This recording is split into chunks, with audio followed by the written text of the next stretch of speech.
विश्वानि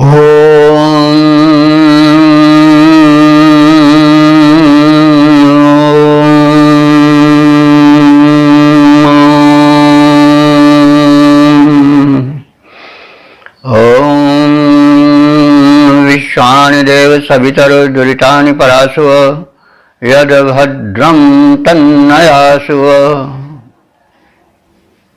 ओम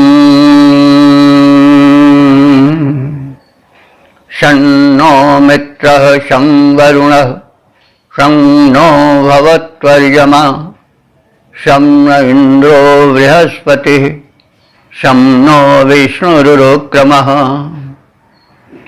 ओम भद्रं कर्णेभिः शृणुयाम देवा भद्रं पश्येमाक्षभिर्यजत्रा स्थिरैरङ्गैस्तुष्टुवांसस्तनूभिर्व्यसेम देवहितं यदायुः।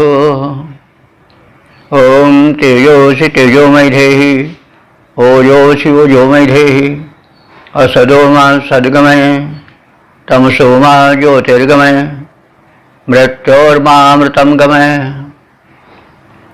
ओम जीवेम शरदाशतं पश्येम शरदाशतं शृणुयाम शरदाशतं अदीनाः स्याम शरदाशतं। वेद प्रेमियों, सुधे श्रोताओं, परम सौभाग्य का विषय है कि हम साक्षात परब्रह्म की वाणी ऋग्वेद की व्याख्या करने और सुनने का सुअवसर पा रहे हैं। संप्रति हम ऋग्वेद के प्रथम मंडल के 116वें सूक्त की व्याख्या में प्रवेश करने जा रहे हैं। इस सूक्त में 25 मंत्र हैं और सभी मंत्र त्रिष्टुप नामक छंद में निबद्ध हैं। मंत्र दृष्टा ऋषि हैं कक्षीवान, दैर्घ्य, तमस, औषि और देवता हैं अश्विनी कुमार। तो मंत्रार्थ व्याख्यादि के पहले ऋषि का परिचय और अश्विनी कुमार का संक्षिप्त परिचय आवश्यक है। तो कक्षीवान तो ऋषि का मूल नाम है। उनके साथ दैर्घ्य, तमस और औषिज जुड़ा हुआ है जो अपत्यार्थक प्रत्यय से बना है। दीर्घतमा एक ऋषि थे और उषिज अंगराज की दासी थी। तो दीर्घतमस ऋषि के संयोग से उषिज नाम की उस दासी से जो संतान उत्पन्न हुई उसका नाम कक्षीवान पड़ा। और अपत्यार्थक में दीर्घतमा के पुत्र होने के कारण वो उनके पिता थे, इसलिए दैर्घ्य तमस कहा गया। और उषिज नाम वाली दासी के उदर से उत्पन्न होने के कारण उन्हें औषिज कहा गया। और ऋषि ने इन संबोधनों को, नामों को सहर्ष स्वीकार किया। इससे यह प्रकाश पड़ता है कि ऋग्वेद काल में कर्म की पूजा थी। कौन किस पद पर है, दासी है, दास है या रानी या राजा है, इसकी गणना ही होती थी। इसकी महत्ता नहीं थी कि बड़े भारी राजघराने का है या किसी गरीब घर का ही नहीं। पर प्रतिभा की पूजा होती थी, प्रतिभा को सम्मान मिलता था। ऐसे अनेक ऋषि हैं जिनका हम समय समय पर उनके जीवन वृत्त पर संक्षिप्त प्रकाश डाला करेंगे। तो यह कक्षीवान ऐसे ही थे, प्रतिभाशाली थे, मंत्रदृष्टा थे। इसलिए इन्होंने गर्व के साथ अपने को उसी दासी का पुत्र स्वीकार किया।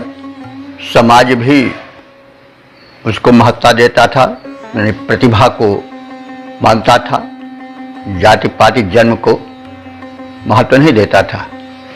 जाति पाति पूछे नहीं कोई, हरि का भजे सो हरि का हुई वाला सिद्धांत उस समय मान्य था।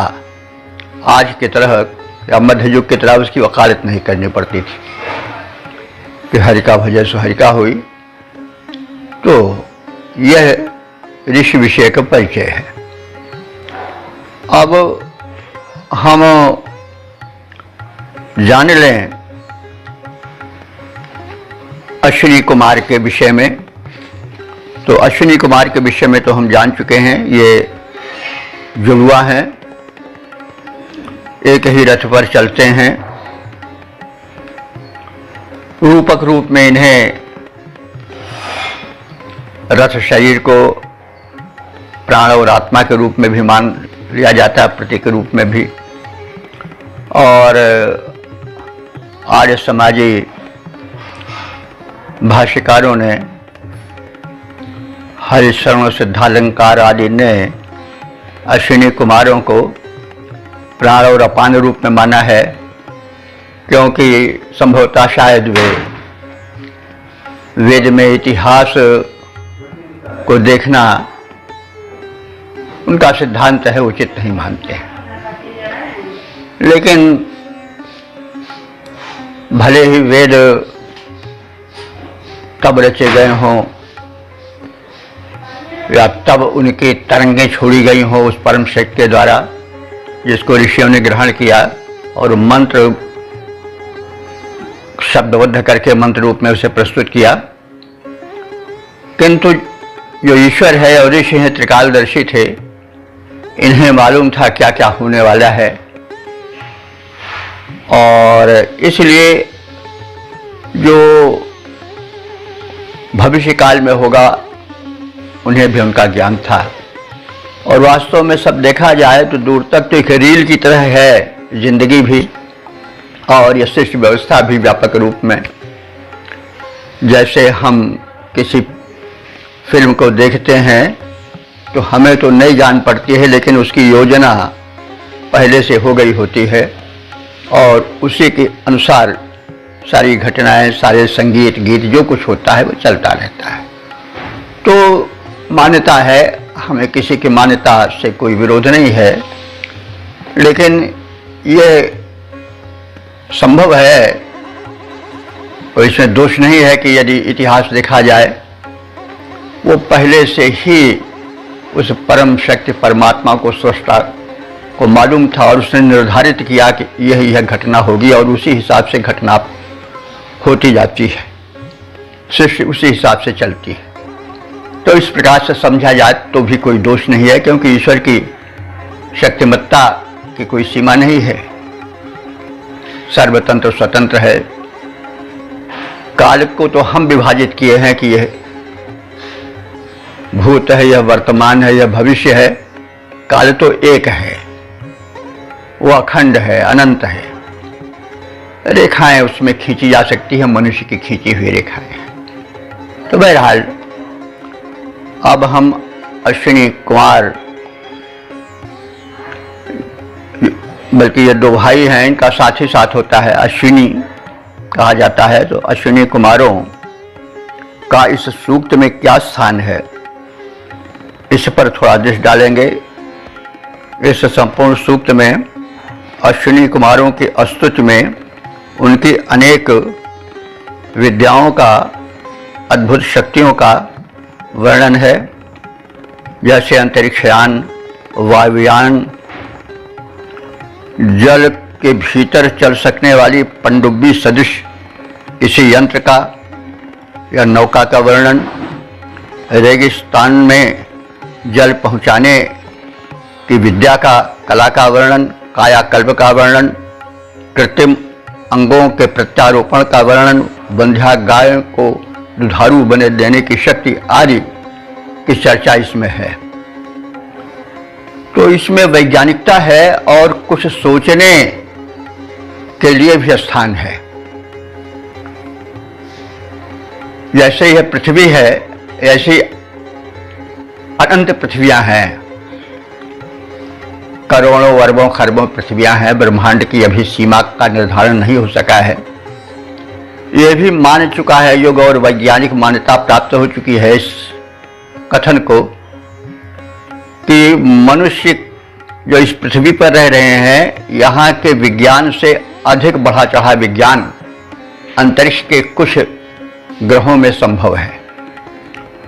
और कभी कभी आप सब देखते होंगे कि दूरदर्शन पर अंतर्ग्रही प्राणियों के आगमन की चर्चा होती रहती है।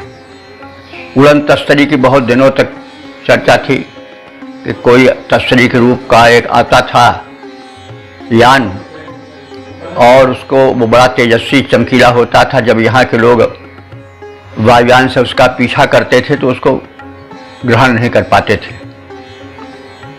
तो जैसे हम आज से 100 साल के पहले के मनुष्यों की पंक्ति में बैठा हुए हैं, तो आज जो चमत्कृत आविष्कार हुए हैं उन पर उस समय में अगर हम होते तो विश्वास न कर पाते, लेकिन हम प्रत्यक्ष देख रहे हैं। तो मनुष्य की बुद्धि में और सृष्टि में क्या क्या रहस्य छिपा हुआ है, यह अब इसकी नाप जोख नहीं हो सकती है। बहुत कुछ अभी छिपा हुआ है, कुछ प्रकट हुआ और बहुत अधिक अभी छिपा हुआ है। तो इन मंत्रों में जो इस 116वें सूक्त में है, इनमें अंतर्ग्रही संबंधों पर प्रकाश पड़ता है। अश्विनी कुमार जो कहे गए हैं, अन्य देव भी बाद में आवेंगे, उनके जो कृत्य हैं वे एक बड़े समुन्नत विज्ञान की सूचना देते हैं,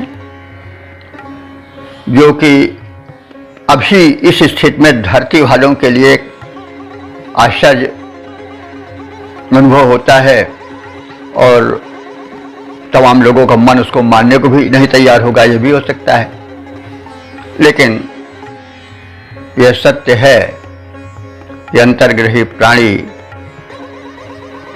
प्रकाश की गति वाले यान को बना चुके हों। ध्वनि से तीव्र गति वाले वायुयान तो हम लोग भी, हमारे इस भूमंडल के वासी वैज्ञानिक लोग बना चुके हैं, लेकिन प्रकाश की गति तो बड़ी तीव्र होती है, उससे भी बनाया जा सकता है क्योंकि संभावनाएं अनंत हैं। तो मैंने जब इस सूक्त को पढ़ा और उस पर विचार किया तो अंतर्ग्रही संबंध के सूत्र जोड़े इससे मिले। अब गधे उनके वाहन में जुटे हैं, तो गधे नहीं होंगे, गधों में कहाँ तीव्र गति है, वो वाहन का आकार गधे का रहा होगा। अश्व जुड़े हैं तो अश्व का आकार रहा होगा उनका। अगर गरुड़ जुड़े हुए हैं तो मोर का आकार रहा होगा उन यानों का, और उसको नामित कर दिया गया। बाद में लोग उसको समझ लिए कि यह गधा है, यह जो है वो गरुड़ है, कोई जीवित हैं और विष्णु उस पर चलते हैं या संबंधित देवता चलते हैं। वो पुराणों में उल्लिखित है कि वाहन अलग हैं, कोई मयूर वाहन है, कोई गर्दभ वाहन है, कोई इस तरह से तमाम मिलते हैं। तो वो आकृति है, क्योंकि बातें जो कही जाती हैं लक्षणा में तो उनको ज्यों के त्यों नहीं मान लिया जाता है। जैसे उसका घर गंगा में है, प्रसिद्ध है, तो गंगा की धारा में तो किसी का घर हो नहीं सकता है, लेकिन हम उस कथन को गलत नहीं मानते हैं।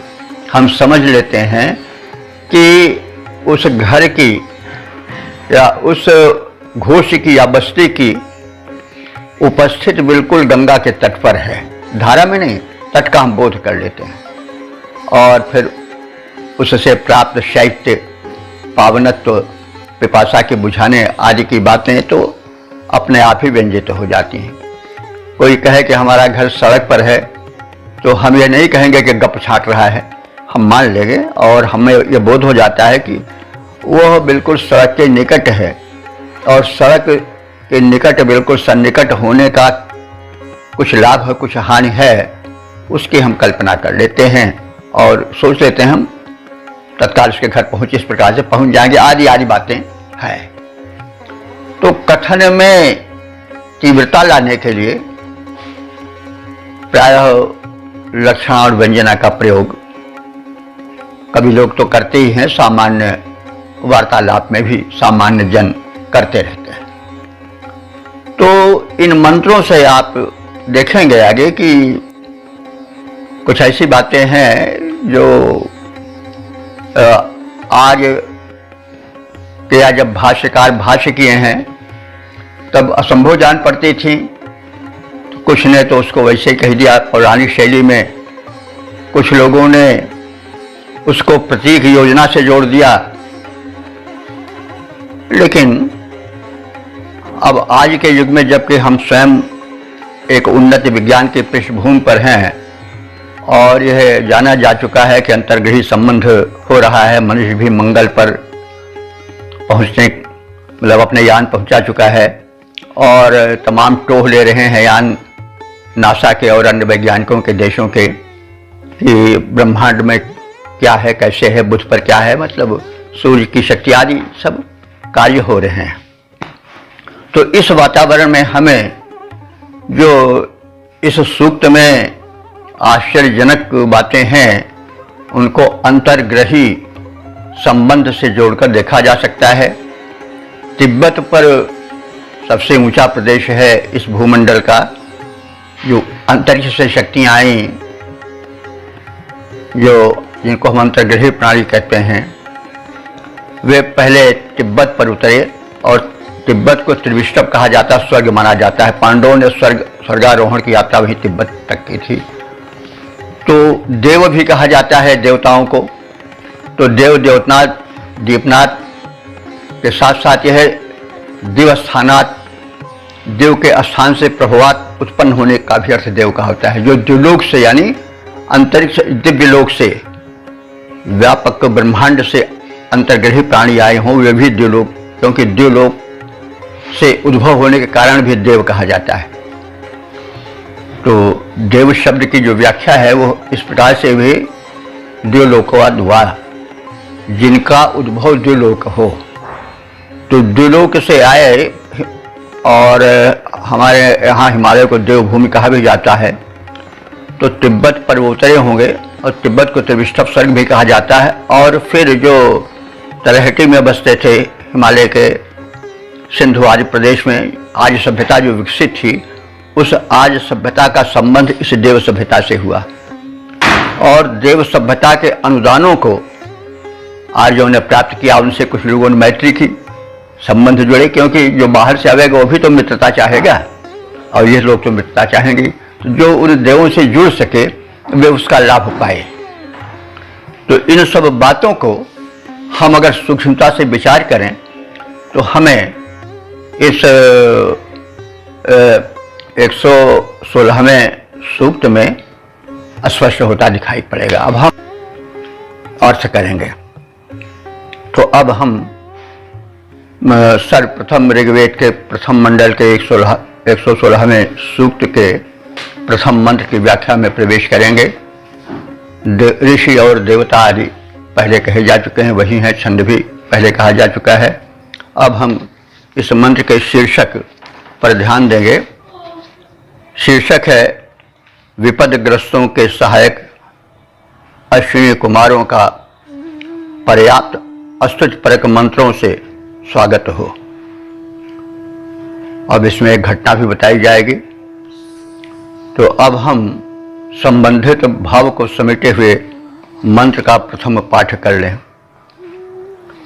ओम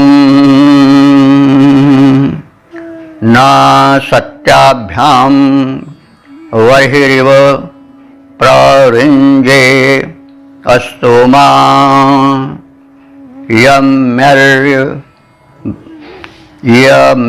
यम्यर्यभ्रियेव वातः यावर्भगाय विमदाय जायाम सेना युवा न्यूहतु रथेन। शब्दार्थ से परिचय प्राप्त करें, भावार्थ में प्रवेश करें, शब्द रूपांतरण से परिचय प्राप्त करें। तो यौ माने जो तुम दोनों ने, यह यौ है तो यौ द्विवचन है, तो यह आया है विशेषण रूप में अश्विनी कुमारों के, क्योंकि ये दो हैं, दो भाई हैं, साथ ही साथ रहते हैं। यौ माने जो उन दोनों अश्विनी कुमारों ने सेना जुआ रथे न, सेना जुआ माने सेना से जुड़े हुए रथ से, यानी सेना के साथ चलने वाले रथ पर से, अर्भगाय विमदाय, अर्भग कहते हैं नवयुवक, अर्भगाय विमदाय, विमद जो है वो एक राजर्षि थे, वे नवयुवक अर्भग जिन्हें कहा गया है, जिनका नाम विमद था, उन विमदाय, विमद नाम के राजर्षि के पुत्र के लिए विमद नाम है, तो इसका स्वयंवर हुआ था। और स्वयंवर में जिस कन्या को वरण किया इसने, उस कन्या को छीन लेने के लिए तमाम आए वो हारे हुए नृपति, जो कि स्वयंवर में संबंधित कन्या का दिल नहीं जीत सके, उसका पानी ग्रहण करने में नहीं सक्षम हुए, वे क्रुद्ध हो करके विमद का पीछा किए। विमद घिर गया, लेकिन विमद जो था वो अश्विनी कुमारों का भक्त था, प्रसन्न किया था। अश्विनी कुमारों ने उस समय अपना तीव्र रथ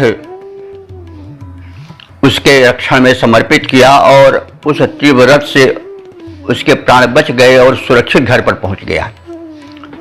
यह वृत्तांत है।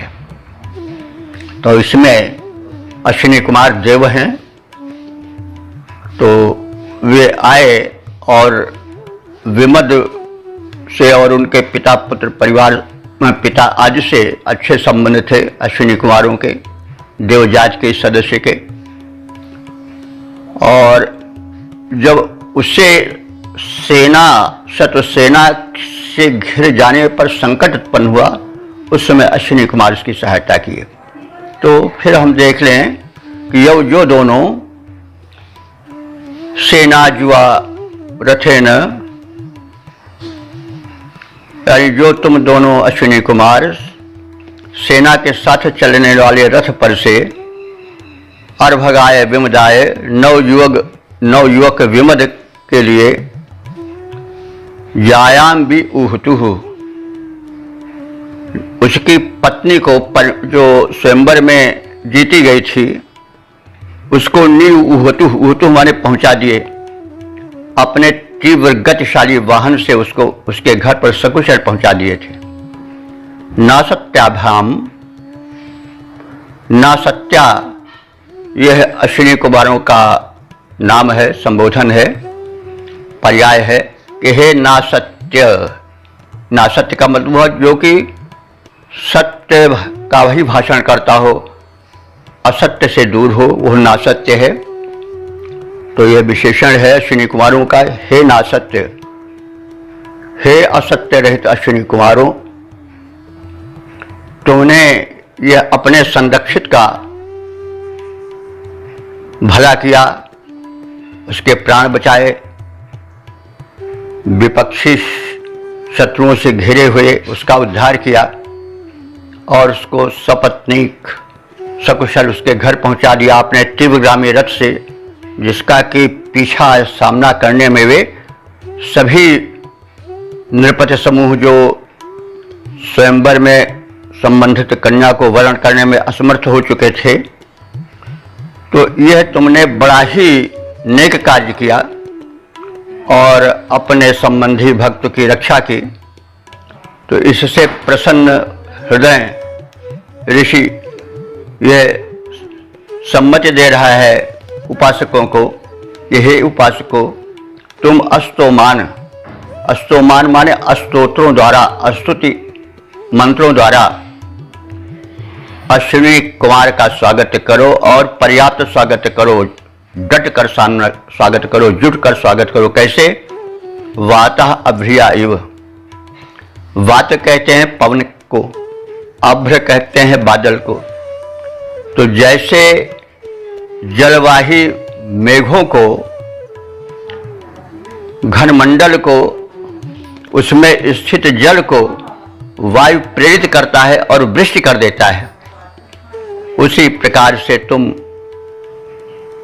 हे उपासकों इन दोनों अश्विनी कुमारों के लिए स्तोत्रों की वृष्टि करो।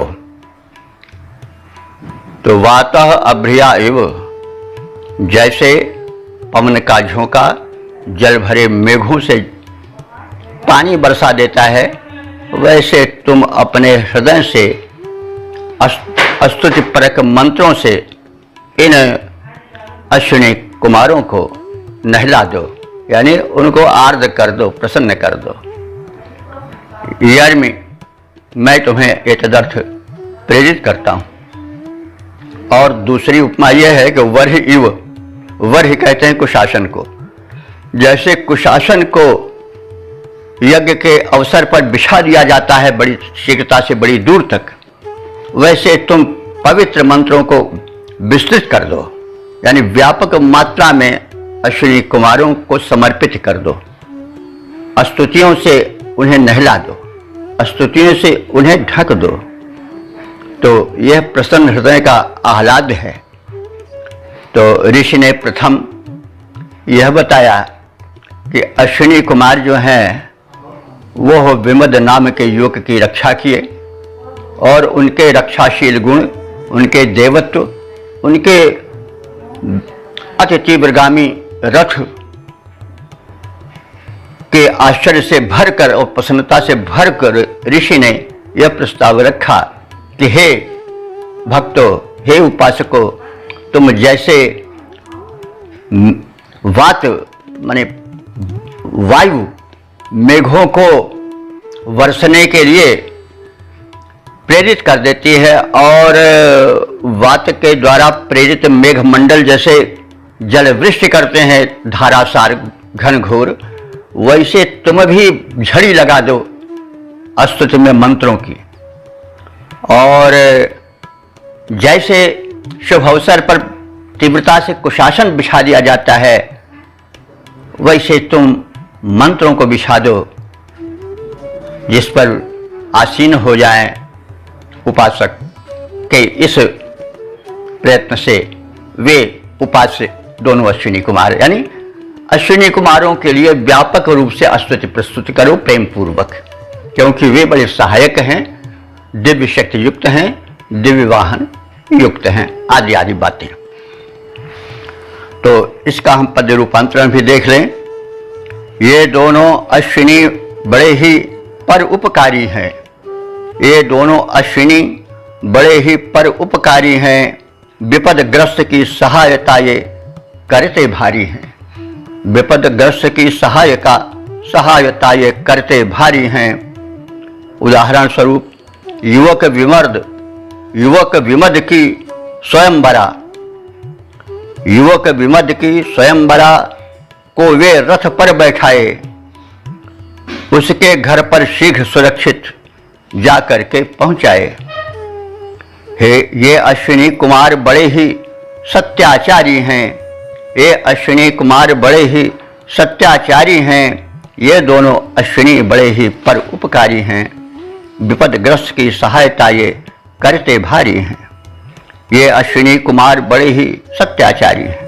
पवन झकोरे चलकर जल को बरसाते जैसे, पवन झकोरे चलकर जल को बरसाते जैसे, कुशासनों को याज्ञिक भू पर फैलाते जैसे, वैसे हम सब उनकी स्तुति की झड़ी लगा देंगे, वैसे हम सब उनकी स्तुति की झड़ी लगा देंगे।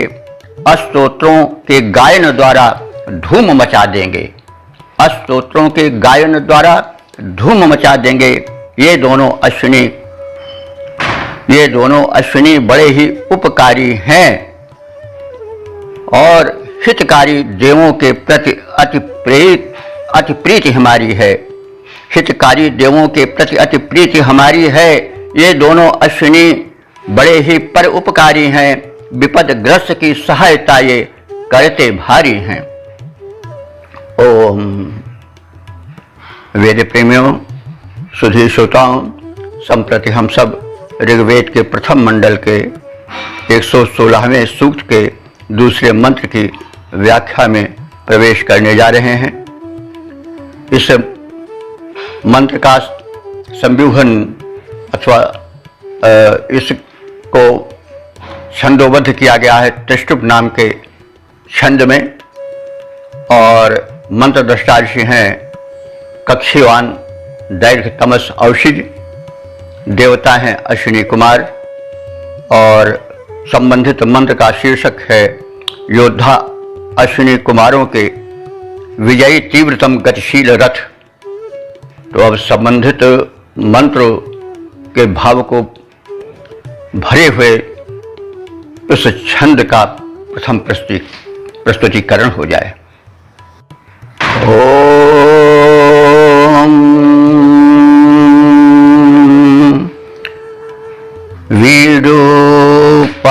वीडुपत्नभिराशु हेमभिर्वा देवानां वा ज्योतिभिः शासदाना तद्रासभो न सत्या सहस्रमाजा यमस्य प्रधने जिगाय। शब्दार्थ से भावार्थ आदि से परिचय प्राप्त करें। न सत्या विशेषण है अश्विनी कुमारों का। तो न सत्या माने असत्य को ना बोलने वाले या असत्य का आचरण न करने वाले, असत्य से दूर रहने वाले हे दोनों अश्विनी कुमारों। वीडुपत्नी भी माने तुम बड़े ही बलवान हो और अपने बल से आकाश में वेग से उड़ने वाले हो। वीडुपत्न भी माने बलवान, तुम आकाश में बड़े वेग से उड़ने वाले हो अपने वाहन के द्वारा। आशु हेम भी माने जो कि आशु कहते हैं शीघ्र, हेम भी माने गतिशील, जो शीघ्र गतिशील हैं यानी तीव्र गति वाले हैं, तीव्रगामी हैं। ऐसे देवानाम ज्योति भी, यानी जो समस्त देव थे, सबके पास वाहन थे, सभी तीव्र गति से चल सकते थे। तो देव सभा के सभी सदस्य देव बलवान हैं और शीघ्रगामी रथ से तीव्र गति में चल सकने की सामर्थ्य से युक्त हैं। तो तय है मैंने उन सब के देवों के द्वारा ज्योति भी माने संप्रेरित, तुम दोनों दिव्य प्रकाश यानी प्रकाश की तीव्र गति से चलने वाले यानों से चल पड़ो शत्रुओं से सामना करने के लिए। और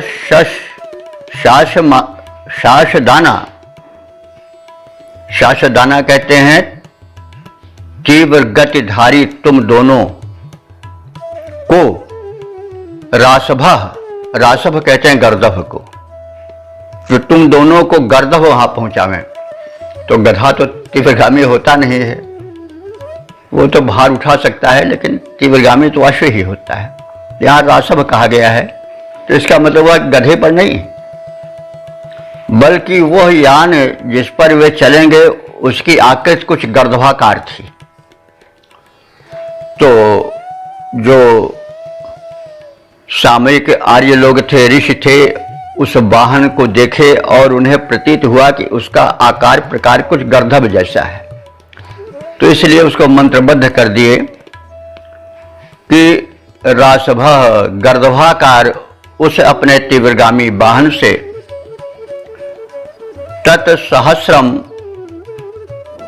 उस सहस्रों शत्रुओं से युक्त विरोधी सैन्य दल को यमस्य प्रधने आजा, तुम पराजित करो। और प्रधने कहते हैं, प्रधन कहते हैं युद्ध को, और यमस्य प्रधने, और उस युद्ध में यम को तुम प्रसन्न करो और जिगाए उस पर जीत, यानी शत्रु दल से जीत कर उस अपने विजय से अपने वर्ग के सदस्य यम को प्रसन्न करो।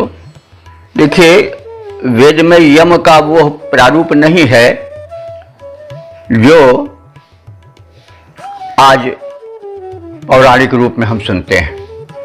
यम एक दिव्य देवता थे। हो सकता है यमन जो है वहाँ पर उनका गमनागमन ज़्यादा होता रहा हो, इसलिए उस स्थान का नाम यमन पड़ गया हो। आज हम जानते हैं, भूगोल वाले सभी जानते हैं। तो जो समझौता हुआ है, कहीं शिलालेख मिला है, उधर हमने कहीं पढ़ा था, उसमें जो दो राजाओं के बीच में संधि, उसमें तमाम देवताओं के साथ यम का भी नाम आया है कि यम के भी हस्ताक्षर हैं उस पर। तो इस तरह से यम जरा कर्कश जरूर थे उस समय, युद्ध में भाग लेते रहे होंगे, दंड देते रहे होंगे, थोड़ी दंड देने में क्रूरता तो होती ही है, लेकिन यम जो है वो उस रूप में नहीं देखे गए थे ऋग्वेद में जिस रूप में आज देखे जा रहे हैं। तो इससे यह ध्वनि निकलती है कि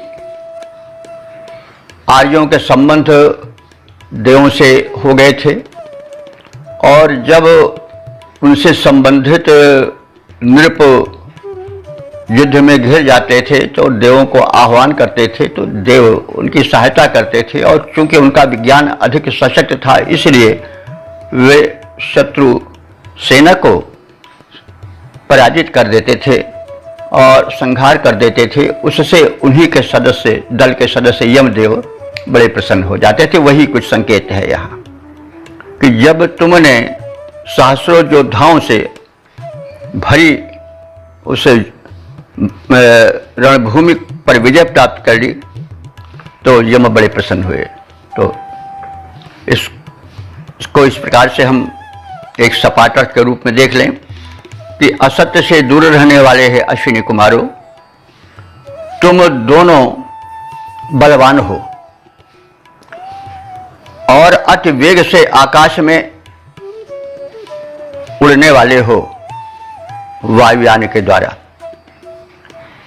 तुम तीव्रगामी हो और प्रकाश की गति से चलने वाले यानों पर आरूढ़ हुए देव, और तुम तीव्र गति से, प्रकाश गति से चलने वाले यानों से पहुंच करके रथ वाहक जो कि गर्दभाकार था, उसके द्वारा शीघ्र ही युद्ध भूमि पर पहुंच करके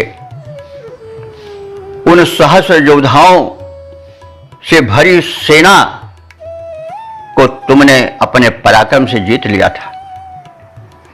तुम्हारी विजय और शत्रु दल के संहार को देखकर यमराज अत्यंत संतुष्ट हुए थे।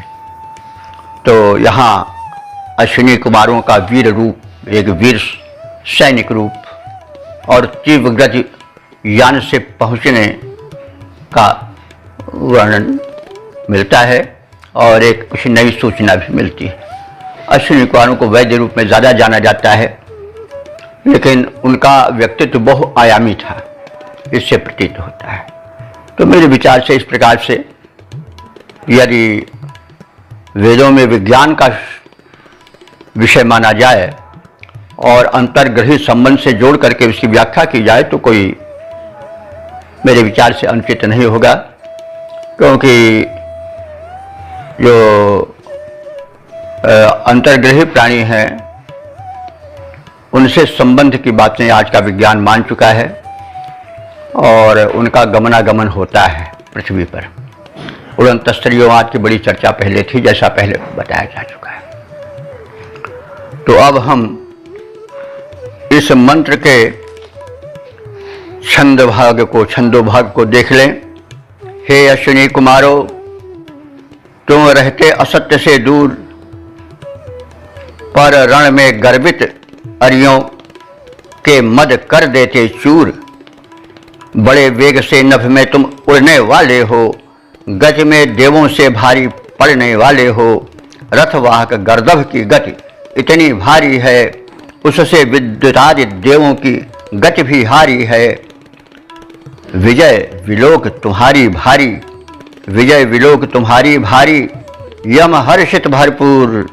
हे अश्विनी कुमारो, तुम रहते असत्य से दूर, पर रण में गर्वित अरियों के मद को करते चूर। हे अश्विनी कुमारो, तुम रहते असत्य से दूर। वेद प्रेमियों, सुधीर श्रोताओं, संप्रति हम सब ऋग्वेद के प्रथम मंडल के 116वें सूक्त के तीसरे मंत्र की व्याख्या में प्रवेश करने जा रहे हैं। इस मंत्र के दृष्टांश हैं कक्षीवान और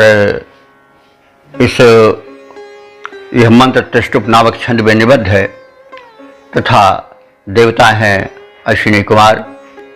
और मंत्र का वर्ण विषय है, अश्विनी कुमारों ने भिज को समुद्र की गहराई में पनडुब्बी नामक यंत्र से उद्धार किया। तो इस भाव को प्रकट करने वाले मंत्र का प्रथम पाठ हो जाए।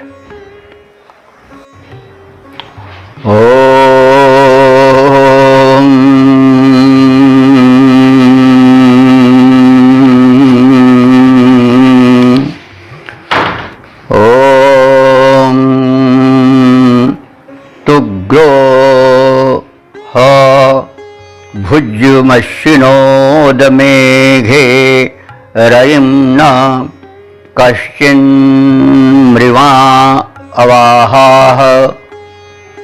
तमूहथुर्नवभिरात्मन्वती भिरन्तरिक्षप्रुद्भिरत्पोदकाभिः। तुग्रोहभिज्युमश्विनोद मेघे रयिं न कश्चिन्मृवा अवाहाः। तमूहथुर्नवभिरात्मन्वतीभिरन्तरिक्ष प्रुद्भिरपोदकाभिः। शब्दार्थ से परिचय प्राप्त करें। हे अश्विना, हे दोनों अश्विनी कुमारों, देवो। कश्चित मृणवान, कश्चित माने कोई, मृणवान माने मरणशील व्यक्ति जो धन का लोभी है, लेकिन फिर भी मरण काल में उसको धन बरबस छोड़ना पड़ता है। तो उसके छोड़े जाने वाले रईम ना, रई कहते हैं समृद्धि को, संपत्ति को, धन को। ना माने समान। यह आप लोगों से कई बार चर्चाएं हो चुकी हैं कि जब न शब्द जो है वो संज्ञा के बाद में आता है तो समानार्थक अर्थ देता है, और जब पहले रहता है तो नकारात्मक निषेध का अर्थ देता है। तो रई के बाद न आया है इसलिए समान है। तो रई मुन्ना धन के समान, यानी हे अश्विनी कुमारों, जैसे कोई धन का लोभी धनी जब मरने लगता है तो उसे विवश हो करके धन को छोड़ ही देना पड़ता है। ये उपमा है। वो उपमा अभी आगे क्लियर होगी किससे की गई है। तो उद मेघे, उद मेघे माने जल से भरे हुए गहन सागर में। उद माने जल होता है, मेघ माने जल को भरे हुए मेघ। तो यहाँ पर प्रसंगानुकूल उद मेघ माने जल से भरे हुए मेघ से समुद्र का अर्थ लिया गया है, महासागर का अर्थ लिया गया है।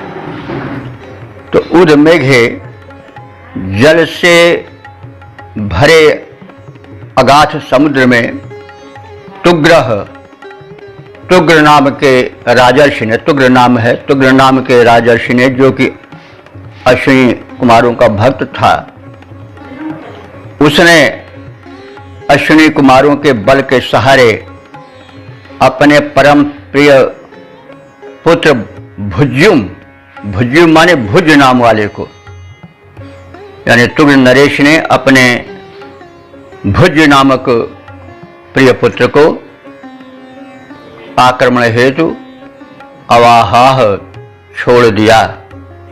यानी समुद्र में एक द्वीप था, उस द्वीप पर विजय हेतु राजर्षि तुग्र ने, जो कि अश्विनी कुमारों के उपासक थे, जिनसे उनके परम निकट के प्रिय संबंध थे, उनके सहारे अपने उस परम प्रिय पुत्र जिसका नाम भुज था, उसको महासागर के मध्य स्थित द्वीप पर विजय पाने के लिए गहरे समुद्र में उतार दिया। तो तुग्र नरेश ने अपने भुज नामक पुत्र को आक्रमण हेतु समुद्र के मध्य स्थित द्वीप में उतार दिया। अवाहा माने छोड़ दिया। तम उसको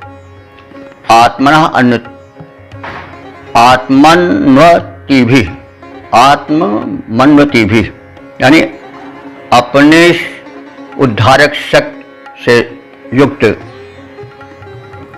तो अब आगे का प्रसंग यह है कि वह जो भुज था, वह समुद्र उस महासागर में विवश होकर डूबने लगा।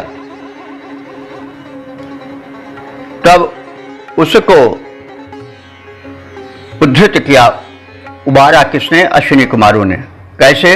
अंतरिक्ष पुरुदभी, अंतरिक्षचारी अपने वायुयान द्वारा आकर के, और फिर अपोद का भी जल में डूबकर चलने वाली और जल के भीतर प्रभावित न होकर गमन करने वाली अपोद का भी है, नौका भी। तो अपोद का भी ऐसे नौ भी माने नौका द्वारा, जो कि अपोद का भी माने उदक में जल में चलती हुई भी, उसके भीतर चलकर भी उससे न प्रभावित होने वाली। यह पनडुब्बी की ओर संकेत है। जैसे पनडुब्बी जल में डूब कर चलती है लेकिन जल से प्रभावित नहीं होती, उसमें जल भरता नहीं है, वही संकेत है। तो पनडुब्बी शब्द का तो सीधे परिचय नहीं आया है, लेकिन हम आज की पनडुब्बी, क्योंकि हम उसको देख रहे हैं, समुद्र में डूब जाती है जल में और चलती रहती है, तो पनडुब्बी की तरह का कोई यंत्र था। तो जब वह भुज समुद्र में डूबने लगा तो आवाहित अश्विनी कुमार वायु वेग या बल्कि प्रकाश वेग से चलने वाले अपने यान से आए, समुद्र के किनारे उतरे, और उस समय उन्होंने ऐसे नौका का सहारा लिया जो कि अपोद का भी समुद्र के गंभीर जल में उतरने पर भी उसमें डूबकर चलती थी, लेकिन उससे प्रभावित नहीं होती थी और अपना कार्य करती थी। तो ऐसे नौ भी माने नौका द्वारा, ऊहथु माने तुमने उद्धार किया, उस भुज को ऊपर लाकर उसे सुरक्षित कर दिया। तो हे अश्विनी कुमारों, जैसे मरणासन्न लोभी मनुष्य न चाहते हुए भी अपने धन को छोड़ ही देता है, त्याग ही देता है, वैसे अपने प्रिय पुत्र भज को तुग्र नामक राजर्षि ने समुद्र में स्थित द्वीप पर विजय पाने के लिए शत्रु पक्ष पर आक्रमण करने हेतु अति गंभीर महासागर में स्थित उस द्वीप की ओर भेज दिया। किंतु मध्य समुद्र में आकर वह राजर्षि तुग्र का पुत्र भिज्जु डूबने लग गया, मतलब लाचार हो गया, असमर्थ हो गया। तब अश्विनी कुमार की पुकार हुई और वे दोनों भाई शक्तिशाली अंतरिक्षचारी यान से आए और पृथ्वी पर उतरकर पनडुब्बी सदृश किसी नौका का सहारा लिया और उसके सहयोग से जल में प्रवेश कर उस भुज की रक्षा की और उसे उसके पिता तुग्र जो एक राजर्षि थे उनके पास पहुंचाया था। तो यह एक वृत्तांत समक्ष रखा गया है जिससे यह प्रतीत होता है कि अश्विनी कुमारों के पास प्रकाश गति से चलने वाले वायुयान थे। वो अपने दिव्य लोक से आते थे और सूचना का भी कोई ऐसा साधन रहा होगा जैसे आजकल मोबाइल वगैरह है, हम तुरंत अमेरिका से कितनी भी दूरी से करें और तत्काल वहाँ समाचार पहुँच जाता है। यह समझने की चीज़ है। और जैसे वो पहुँचे वैसे वो वायु वेग से क्या बल्कि प्रकाश वेग से अपने यान से चल पड़े दोनों अश्विनी कुमार। समुद्र तट पर आए, उतरे और उसके बाद फिर नौका एक ऐसी जो उनके पास थी उसको प्रकट किए और उस नौका से वे समुद्र में उतरे और जल के प्रवाह से मतलब अप्रभावित होते हुए उस तुग्र नरेश के पुत्र भुज का उद्धार किया और उद्धार करके उस राजर्षि के घर पहुंचा दिया। यह वर्णन है। तो इससे देवों की उन शक्तियों का परिचय चलता है जो कि आर्यों से मिले थे, जिनके कि आर्यों से अच्छे संबंध हो चुके थे और वे समय समय पर अपनी उस शक्ति का प्रयोग दिखाते थे। अब वो क्यों भाई अब इस समय नहीं दिखाई पड़ते, यह सब तो कल्पना पर है। हो सकता है कोई अंतर्ग्रह गिरा हो, जैसे ये जो तमाम ऐसे बड़े बड़े जंतु थे एक बार नष्ट हो गए थे, डायनासोर जैसे बड़े भयंकर जीव जो कि हाथी को भी अपने पंजे पर पकड़ करके उड़ सकते थे। तो अब यह कल्पना ही है, किसी ने देखा तो नहीं, कोई कैमरा तो नहीं था, लेकिन ऐसा कहा जाता है कि कोई उल्का पिंड पृथ्वी से टकराया और वो इतना प्रभावशाली था कि उस विस्फोट से बिल्कुल पृथ्वी हजारों साल के लिए प्राणियों से शून्य हो गई। तो उसमें डायनासोर नष्ट हो गए उनके। तो उसी प्रकार से कुछ है। तो अब देवों का संबंध अब इस समय क्यों नहीं है, इसके पीछे कुछ ऐसे सोचा जा सकता है। बहरहाल इतना तो प्रकाश पड़ता ही है कि जो आर्य थे वे हिमालय के निकट थे। हिमालय का उच्च प्रदेश उनकी बिहार भूमि था, वो अंतरिक्ष से आए थे और जो संबंध जोड़ सके थे उन देवों से, तो वे देवगण उन आर्यों की संकट के समय सहायता करते थे। उनके पास तीव्रगामी यान थे जो प्रकाश की गति से चल सकते थे और वे ऐसे जलयानों से भी परिचित थे या बनाए थे जो कि समुद्र के ऊपर भी चल सकते थे, नीचे भी प्रवेश करके पनडुब्बी की तरह कार्य कर सकते थे, आदि आदि की सूचनाएं मिलती हैं। तो ऋषियों ने संक्षिप्त भाषा में यह बात कही समास शैली में। अब व्याख्या करते समय जब हम आज की वैज्ञानिक युग में पहुँचे हैं तो उससे जोड़कर अगर अर्थ करें तो मेरे विचार से कोई अनुचित नहीं होगा, संभव सब है।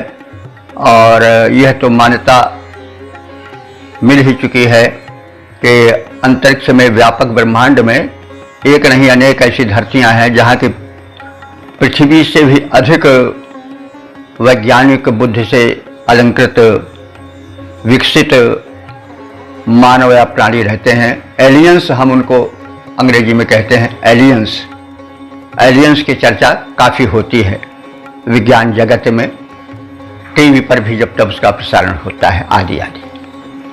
तो इस प्रकार से हम शब्दार्थ और भावार्थ से परिचित होकर के पद रूपांतरण पर दृष्टि डालें। मरणासन्न मनुष्य त्यागता विहो मोह ज्यों, तुग्र भूप ने त्यागा सुत का प्राण मोह त्यों। भृज नाम सुत करे आक्रमण, रिप पर भारी करे सिंधु को पार, आज्ञा कर दी जारी। राजा ने तुग्र ने कि लगा डूबने सिंधु मध्य जब भुज दिखाया, तुम दोनों ने जाकर उसका प्राण बचाया। वायुयान और पनडुब्बी प्रयोग के द्वारा महासिंधु में डूब रहे को शीघ्र उबारा। उसे सुरक्षित पिता पास तुमने पहुंचाया। दुर्लभ रक्षण साधन रखकर जग सुख पाया। तो इस प्रकार से हमने इस मंत्र के शब्दार्थ, भावार्थ और पद्य रूप को जाना। इसमें छिपे हुए विज्ञान से भी परिचय प्राप्त किया कि उस समय देव सभ्यता का विकसित प्रारूप पृथ्वी पर आ चुका था। जो मेधावी राजा महाराजा थे, समर्थ व्यक्ति थे, वो उन देव सभ्यता के सदस्यों से जुड़ करके उनके उन्नत विज्ञान का लाभ उठा रहे थे। ऐसा कुछ मंत्रों से कुछ ऐसी झलक मिलती है। तो अब आज का कार्यक्रम ही समाप्त। अगले दिन फिर हम मिलेंगे और जो अश्विनी कुमार हैं उनके माध्यम से देव सभ्यता के विकसित प्रारूप को देखेंगे और भारतीय आर्यों के उनसे जुड़ने की भी सूचनाएं और संकेत हम पाएंगे। ओम।